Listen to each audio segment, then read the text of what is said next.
माह में अनेक बार वीर्यनाश करते हैं। शरीर और मन को ऐसी आदत डालने से वीर्याशय बार बार खाली होता रहता है। उसको भरने में ही शारीरिक शक्ति का अधिकतर भाग व्यय होने लगता है, जिससे शरीर को कांतिमान बनाने वाला ओज संचित ही नहीं हो पाता और व्यक्ति शक्तिहीन, ओजहीन, उत्साह शून्य बन जाता है। ऐसे व्यक्ति का वीर्य पतला होता है। यदि वह समय पर अपने को संभाल नहीं सका तो शीघ्र ही वह स्थिति आती है कि जिसके कारण उसके अंडकोश वीर्य बनाने में असमर्थ हो जाते हैं।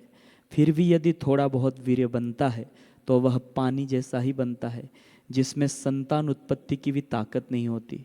उसका जीवन जीवन नहीं रहता। ऐसे व्यक्ति की हालत मृतक पुरुष जैसी हो जाती है। कई प्रकार के रोग उसे घेर लेते हैं।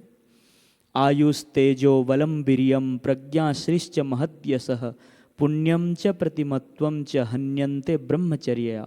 आयु, तेज, बल, वीर्य, बुद्धि, लक्ष्मी, कीर्ति, यश तथा पुण्य और प्रीति, ये सब ब्रह्मचर्य का पालन ना करने से नष्ट हो जाते हैं।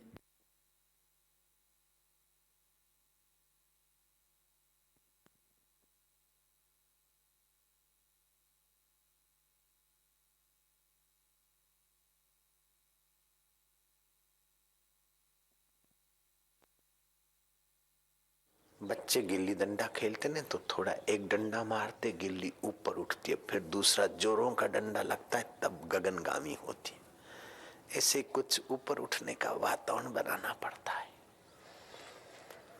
शरद पूनम की रात उचित होगी, उपयुक्त होगी। कृष्ण फिर हम कहाँ मिलेंगे, कैसे मिलेंगे? बोले मैं बंसी बजाऊंगा। जो अधिकारी होगा उनको सुनाई पड़ेगी, वे ही बुलाए जाएंगे और उन्हीं को पिलाया जाएगा।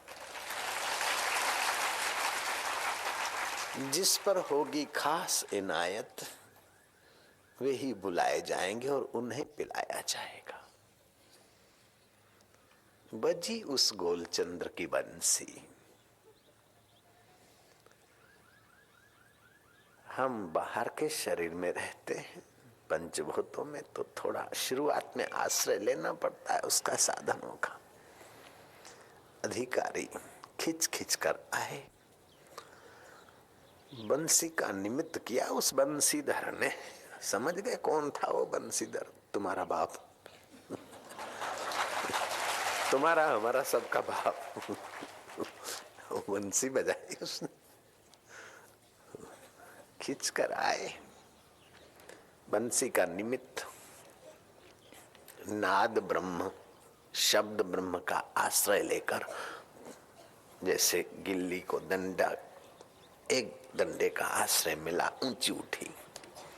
नाद ब्रह्म, शब्द ब्रह्म का आश्रय लेकर पर ब्रह्म ने अपनी निगाहों से पर ब्रह्म रस छिटक दिया। नजरों से वे निहाल हो जाते हैं जो उनकी नजरों में आ जाते हैं। उन ब्रह्म ज्ञानी संतों की नजरें बड़ी, भगवान कृष्ण अज्ञानी थे।